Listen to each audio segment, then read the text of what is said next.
Assalamualaikum warahmatullahi wabarakatuh. Wadia Balad ATE official di mana wae ayana. Alhamdulillah wa syukru ala ni'amillah.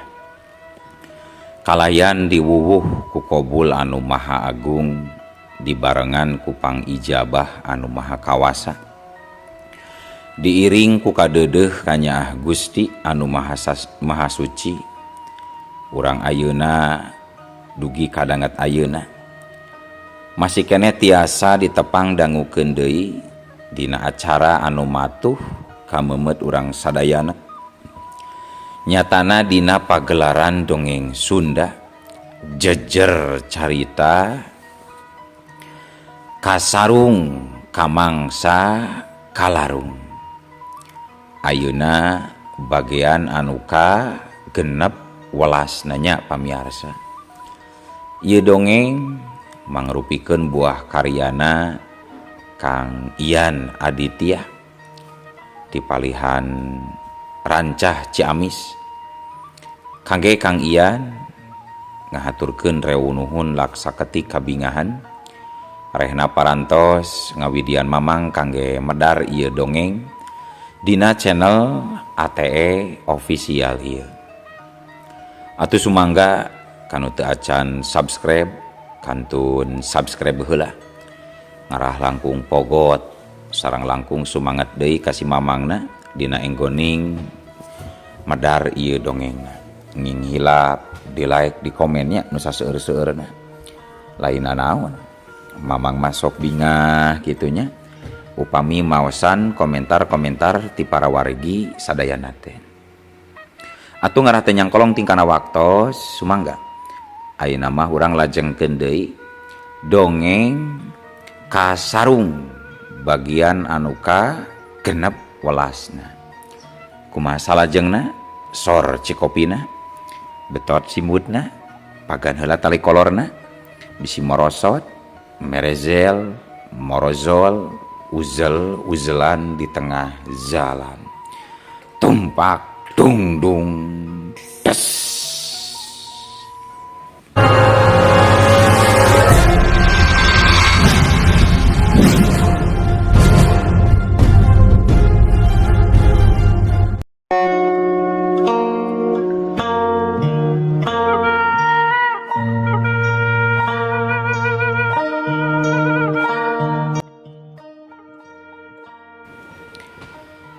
Harita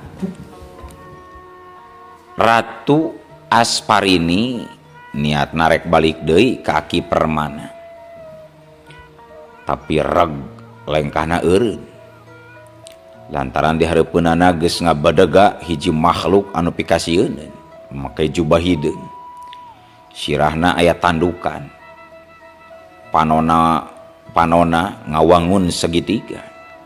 Siki matana beureum hurung, irungna bengkok, ceulina panjang jabar rebing, make anting anu dijieun tina beusi bari kayan hurung.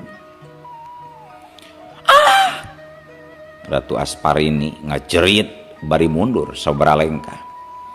Sabab geus teu bireuk deui yen anu di hareupeunana nyaeta Raja Iprit anu baheula geus neluh bapana lantaran lamaranana ditolak.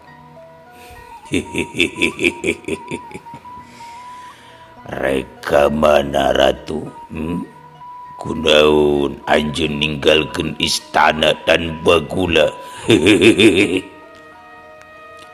Ratu Asparini molotot. Dasar teu boga kaera. Sakitu geus ditolak oge masih kene ngudag sia. Raja Iprit nyengir, panonna beuki hurung. Ratu, kaula teu boga kaera deuleu. Leuwih ade ayeuna mah mending milu jeung kaula. Urang senang-senang ayeuna mah ratu. Cuy. Sudi abrik-abrigan teuing. Mending keneh ngababatang jadi buga ngajampana jadi layon. Daripada kudu nurut ka andika makhluk jahat deuleu. Sanggeus ngomong kitu, Ratu Asparini langsung nyerang dengan katuhuna ngaluarkeun cahaya hejo nyelabar ke arah Raja Iprit. Tapi enteng naker pikeun Raja Iprit nyingkahanana. Sabab serangan Ratu Asparini ukur setengah jalan alatan disadot ku sungutna Raja Iprit bari diburakeun deui tina irungna, maka puasa cahaya hejo eta balik nyerang deui ka Ratu Asparini. Sorang ngageleger kadenge. Untungna Ratu Asparini rikat nyingkahan. Alhasil serangan balik eta ukur ngalabrak gawir batu nepi ka gorowong gede. Kurang ajar si Iprit Jahanam ngagunakeun ajian nyerep roh, ngaluarkeun jasad. Rasakeun sia hiat, cek Ratu Asparini bari ngagerotari. Leungeunna diangkat, maka detik eta kene sakabeh batu di sakuriling eta tempat ngalayang ka asup Raja Iprit ka bawah ngalayang. Raja Iprit gancang set nahan tanaga dina suku, tapi tungtungna ka bawah oge ngalayang. Dina pada eta puluhan batu gerde ngagempur ka Raja Iprit anu keur ngalayang. Wus buat rak. Awak Raja Iprit remuk jadi sabaraha bagian. Getih hideung ngucur kana taneuh. Tapi tuluy ngahiji deui, awakna jelek balik deui sampurna. Raja Iprit seri leutik. Ratu Asparini kaget teu percaya. Ratu Gelis, cek kula oge mending nurut we kana kahayang kaula. Sabab lamun ngalawan pangadiwaza Nyi Ratu can cukup bahi. Cek Raja Iprit bari sabrut narajang leungeunna nyamber ka Ratu Asparini. Harita Ratu Asparini teu bisa nyingkahan. Sasenti deui tewakan leungeun Raja Iprit rek beunang, tapi curela celung belesat bu. Harita aya 2 ciri pating belesat. Laju hiji panarajang ngahantem si Raja Iprit, nu hiji deui newak nyalamatkeun Ratu Asparini. Walah. Raja Iprit ngagorowok, sirana rengkah, tapi teu lila sat ngahiji deui. Jelek-jelek. Kiwari hareupeun Raja Iprit geus ngabadaga 2 jalma. Nu taya liat Andika jeung Nyi Amira. Nempo kanyataan kitu, Andika ngarasa paur oge. Komo nalika nyaksian kakuatan Raja Iprit. Raja Iprit ngadon seuri ngabarakatak, sorana hendaruan ngarungkupan saantero pasir hideung. Andika mundur satumbak, juru panona ngareret ka Nyi Ratu. Nyi Ratu jadi era parada, dileret ku Andika, manehna jadi semu ngabalieur. Dina hate Andika ngagerendeng, dunia aneh, pinuku makhluk aneh. Tapi loba oge di dunia aneh ieu wano jaga reulis. Bener cek Nyi Lasmi. Kurang ngajar, nazah ngilaing. Piraku kisana geus poho di kakaula. Raja Iprit bingung. Sebutkeun ngaran ilaing sabenerna sia juri. Tetela kisana geus poho deui ka sobat dalit. Tembal Andika bari seuri dina hatena. Raja Iprit ngerungkeun tarangna. Lamun ngilaing sobat, nakunaon ngilaing ngalangan niat kula pikeun meunangkeun ngeta ratu. Tenang, kula lain rek ngahalangan. Lamun kisanak panuju, kula boga rancang. Tong boroning Nyi Ratu. Dalah wanoja ieu duanana oge kop teh teuing angkat. Angkut bawa. Asal ngadenge omongan kitu ti Andika, antara Nyi Ratu jeung Amira jadi silih reret tegang. sedangkan Raja Iprit teu sabar gancang nanya deui, ngesel naon siang? Asal cium heula bujur kaula kakarak Andika bisa mawa dua wanoja ieu. Atuh pogoe Raja Iprit beungeutna jadi beuki asak beureum bakat ku ambek dumeh asa dicoogado ku manusia. Anting besi panasna anu aya dina ceulina harita langsung ngeblesat nyerang ka Andika. Celeng. Andika gancang luncat bari muterkeun pedang naga hejona. Siut. Pedang naga hejo disabatkeun dipake nerang, dipake nadah serangan anting iblis. Siut terang-terang. Dua anting seuneu bisa ditakis, tapi balukarna nyesakeun batu nepi ka tutung.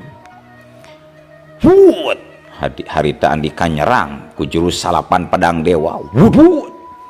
Sapada harita Raja Iprit kaget oge nalika serangan pedang musuh ka tempona jadi loba. Tapi lain oge Raja Iprit mun teu bisa ngebendung serangan lawan. Harita hiu des bangkieung. Andika ngabangkieung alatan serangan pedang salapan dewa beunang ku panangkis si Raja Iprit. Dina pada eta Raja Iprit nunjalkeun tuurna ngalahul angan Andika. Tapi sagelombang kekuatan gaib harita ngabentengan awak Andika ngajadikeun Raja Iprit mental. Hiu geus tang kabru. Raja Iprit namru. Andika gancang ngadeuketan.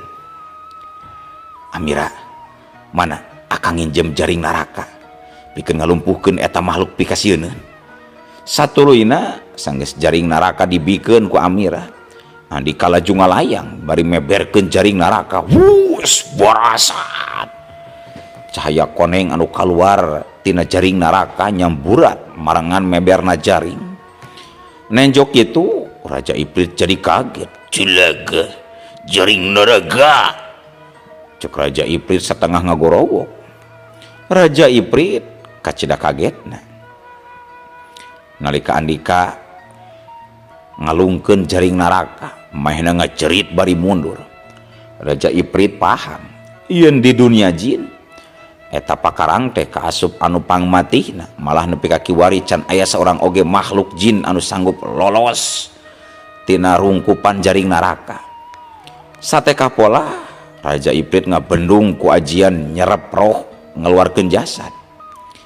Tapi usahana tetap percuma. Sabab jaring naraka geus ngurung manten ka dirina. Rap. Sapada harita sakabeh tulang sendina Raja Iprit karasa kaku teu bisa digerakkeun. Raja Iprit ukur bisa ngagerem ambek. Dina hatena nyumpah lamun bisa leupas dina jaring naraka maka nu pangheulana bakal diteangan teh pasti Andika pikeun males kanyerina. Andika nyengir tuluy ngadeukeutan ka si Raja Iprit bari satengah ngece. Kumaha rasana aya di jero jaring naraka teh Iprit? Mudah-mudahan ilahing teu jadi lauk. Sanggeus kitu Andika tuluy noel tungtung irung Raja Iprit anu bengkok bari seuri tarik. Di poyok itu amarah si Raja Iprit teu sirikna ngabeledug. Sumpah sarapahna teureun-eureun kaluar tina jero hatena. Dina waktu nu sarua Amira jeung Ratu Asparini silih reret. Satuluyna maranehna ngadeuketan ka Andika. Amira leuwih hade bawa we ieu si Raja Iprit ka Nini Menor. Sigana manehna bakal resepen ieu pikeun dijadikeun piaraan. Cek Andika bari nyengir. Saya pisan lamun Raja Iprit dikurung di panjara handap taneuh nu aya di kerajaan abdi. Kulantaran manehna geus neluh pun bapa dugi ka meh-mehan binasa. Cek Ratu Asparini. Andika ngalengkah maju ke arah Ratu Asparini bari pok cumarita. Nyai, hapunten upami aya kelepatan kecap. Manawi tiasa terang saha anjeun. Sareng naon urusan anjeun sareng ieu si Iprit. Nepangkeun abdi Andika sareng ieu wanoja geulis rerencangan abdi. namina Amira. Ngadengi kitu Amira jadi ngarasa bunga sabar disebut gelis ku Andika. Sedangkan Ratu Asparini mesem bunga. Wasta abdi Asparini kawit ti negeri Tegalan Hejo. Abdi gaduh urusan lami sareng ieu Raja Iprit. Sabab manehna pisan anu parantos neluh pun bapa. Lantaran lamaran manehna ditolak ku abdi. Hatur nuhun Kang, rena akang parantos nyalametkeun abdi. Sareng prayogi ka uninga, weureh abdi teh kawiatan saur ti saurang sepuh kangge akang. Andika jadi heran dina hatena nyarita. Dunia ieu aneh pisan. Nati saha cenah nitip saur teh amanatnya. Hapunten Nyi Ratu, manawi tiasa terang ti saha eta saur teh. Cek Andika rada bingung sabab manehna teu rumasaeun boga kawauhan di eta alam jin. Salianti Nyi Lasmi jeung Amira katut nini jin sana. Saur ti saurang sepuh anu jenenganana Aki Permana. Anjeuna bangsa manusia asalna ti Panjalu. Malah anjeuna oge anu ngubaran pun Rama dugi kadamangna deui. Walon Ratu Asparini. Harita Andika beuki ngarasa bingung. Dumeh asa karek danget eta pisan manehna ngadengi ngaran Ki Permana. Dina hatena jadi ngagerentes. Duh, aya naon deui nya nu bakal kajadian. Si pangeran kurang ajar eta can kapanggih. Kitu deui Syekh Ali di negeri Niskala can kapanggilaratanana. Sedangkan ayeuna geus aya deui nu anyar Ki Permana. Waduh. Sial narek kumaha ida lampahan teh. Sabot keur kitu kadenge Nyi Ratu nyarita. Kumaha Kang? Na bari ditepangan atau nepi moal Aki Permana teh? Aduh, hapunten Nyi. Akang ayeuna keur maluruh Pangeran Arkan ieu teh. Sabab manehna geus nyihir saurang wanoja nepi ka jadi manuk gagakna. Kang, langkung sae mending tepangan heula Ki Permana nu aya di Batu Bodas. Abdi yakin aya hal penting atuh perkara Pangeran Arkan wios ke ku abdi dibantos supados tiasa enggal katewak. Andika neuteup ka Ratu Asparini. Sedangkan Amira dina hatena rada teu panuju. Nya saya atuh ari kitu mah Nyi Ratu, hatur nuhunnya. Akang bakal nepangan Ki Permana lah. Tapi kumaha ieu urusanna jeung si Raja Iprit ieu? Bade kumahakeun ieu? Atau mending dipasrahkeun we kitu ka si Nini Menor supaya disunatan deui itu man. Cek Andika bari nyengir. Kitu deui Nyi Ratu jeung Amira ngadonting cikikik. Dumeh ngarasa lucu nenjo kalakuan Andika. Ih, akang masuk aya-aya wae. Tos we atuh kangge samentawis mah. Ieu Raja Iprit ku abdi bakal dikurung ku ajian pager akhirat. Supaya jaring neraka tiasa dicandak kangge newak si Pangeran Arkan.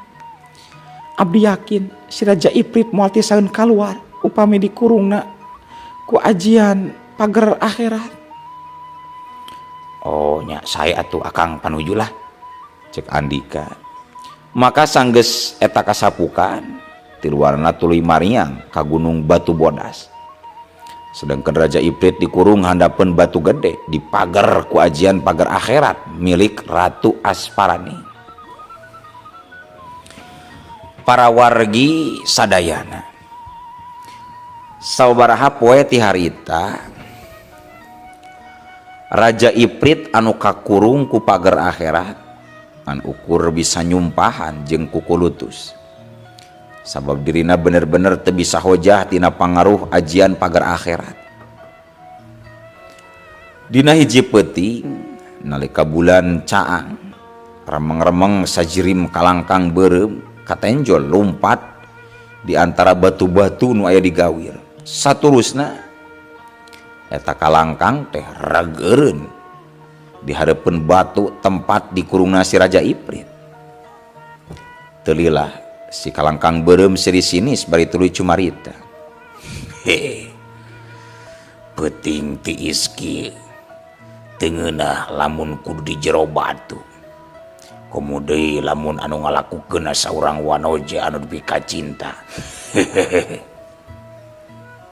Di jero batu Raja Iprit ngageram. Jahanam. Nasa ngilaing. Kula sumpah bakal modern ilaing.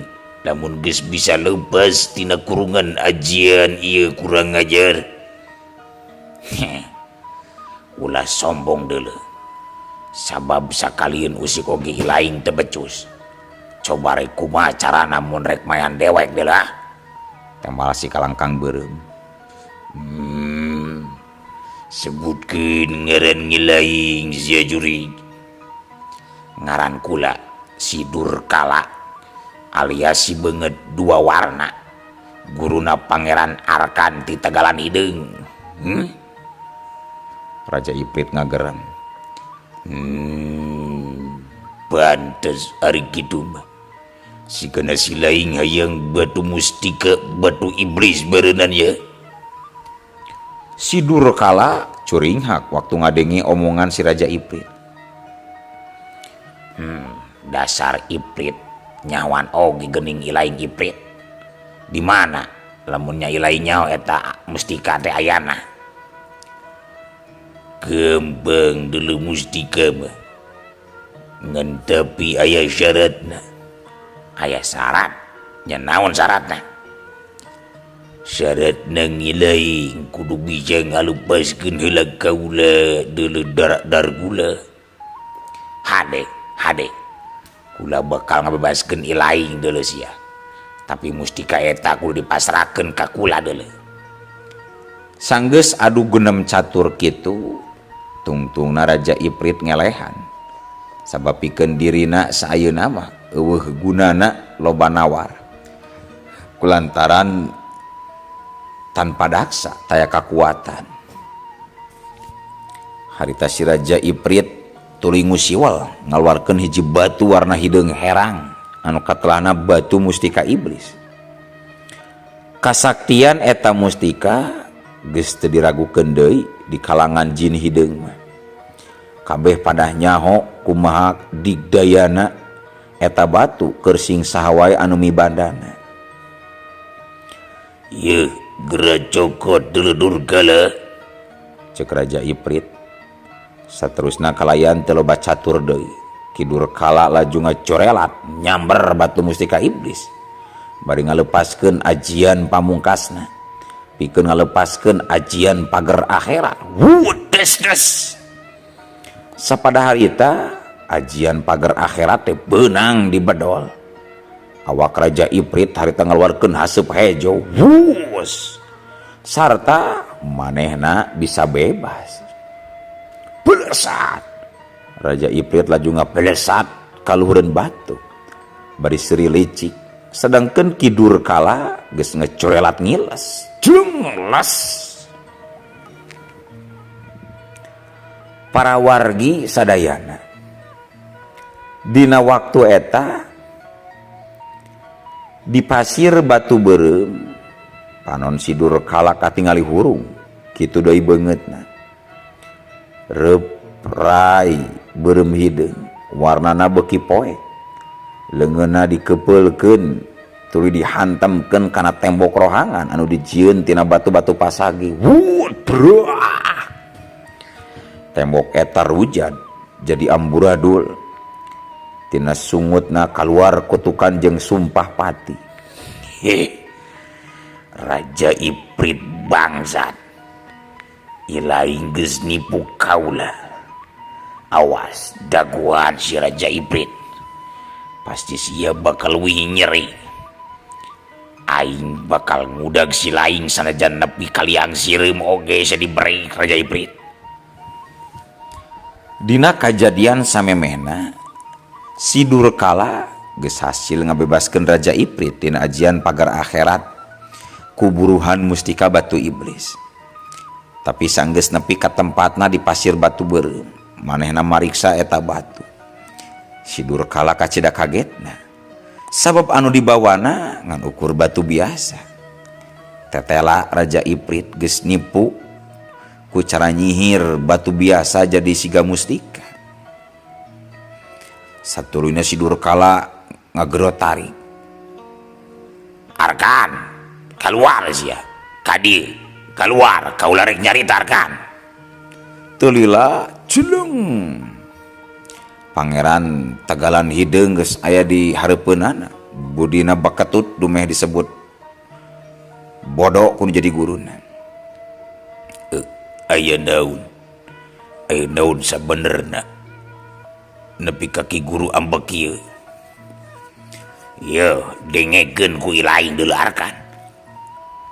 Si Raja Iprit geus nipu ka kaula ku cara nyihir batu ieu. Ayeuna ilaing ditugaskeun pikeun nepungan lanceuk kaula di jungkrang batu karang. Bejakeun ka lanceuk kaula yen kula butuh camati pangancur roh gitu. Saya guru, saya abdi bade langsung angkat. Sok geramiang. Sabab kula boga urusan di Gunung Batu Bodas. Sanggeus kitu antara guru jeung murid tuluy papisahan ninggalkeun pasir batu beureum. Para wargi sadayana caturkeun di tempat sejen. Tempatna di hiji wewengkon beh kaler. Di dinya aya hiji gunung batu nu warna bodas. Warna bodas nyilaukeun mata. Komo ieu ti beurang kayana beuki silo alatan kasorot ku cahaya srangenge. Di tempat eta sakabeh kakayon nepi ka pasir warna sarua barodas kabeh. Di sajaraweun gunung tepatna di tengah leuweung aya hiji tangkal anu badak. Di tengah-tengah eta tangkal katempo gorowong sagede panto siga nu ngahaja dijieun pikeun ngareureuh. Di jerona katempo aya saurang sepuh anu make papakean pinuh ku tambalan. Beungeutna bersih jeung wibawaan. Eta sepuh keur khusyu dikir ngalantunkeun kalimah-kalimah ilahi. Eta sepuh taya lian iwal ti kiper remana.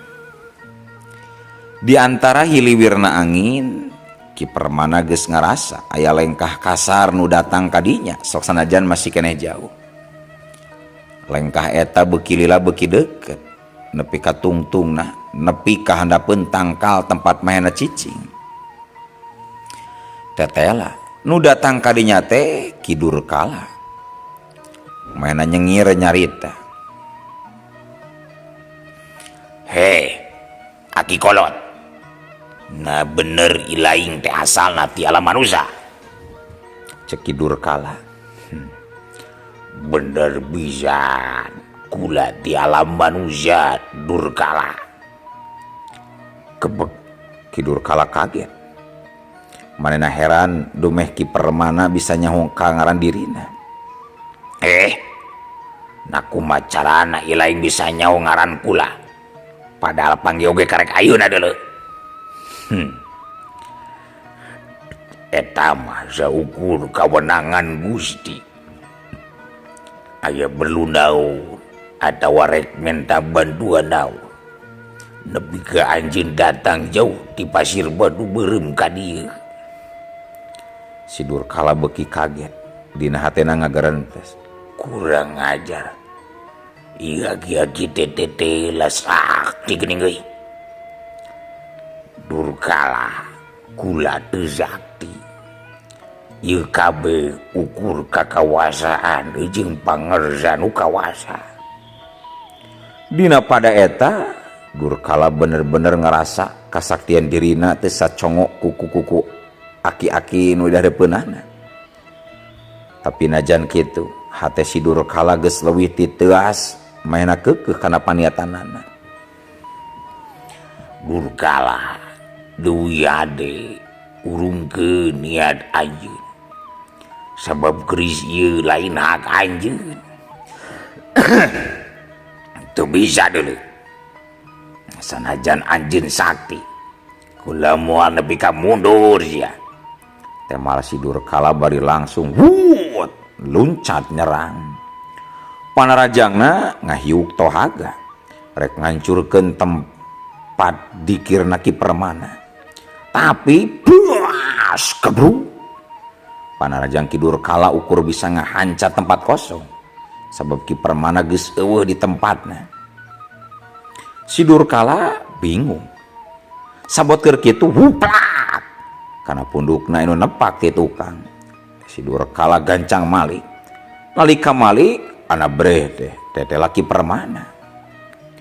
Atuh si Durkala panik kalian rikat mah tuluy nyurungkeun sikuna ka tukang wut ngan hanjakal. Nalika kitu ujug-ujug Allah waktos kabujeng seep wadia balad ATE official keun atunya. Ieu dongeng teh urang cekapkeun we heula dugi ka dieu. Insyaallah enjing pageto baris dilajengkeun deui. Atuh ku kitu ku kieuna mamang sejamit mungkur amit mundur ti payunan para wargi sadayana. Hayu ah. Assalamualaikum warahmatullahi wabarakatuh.